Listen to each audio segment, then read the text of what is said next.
take what you know about the pharmaceutical petroleum-based solution idea and just apply the whole mess to psychiatry, and you're back in the same loop. So the work of Peter Breggin is a great place to look, or there's probably the definitive work in this is by Robert Whitaker, The Anatomy of an Epidemic. He just walks through the whole industry, the psychiatry industry, and points out the completely shady, backwards, non-helpful version of psychiatric medication and how it basically never does any good and almost exclusively does harm. That's the short version of that book. And it's what's that book again? It's called The Anatomy of an Epidemic. It's by Robert Whitaker.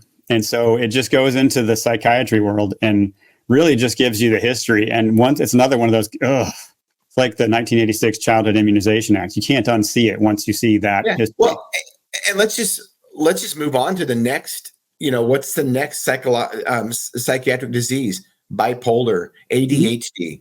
All a bunch of BS diagnoses, in my opinion. Yeah. I'm not saying that they don't truly exist, and I get it. There are people that need some serious help out there, and drugs can be a tool.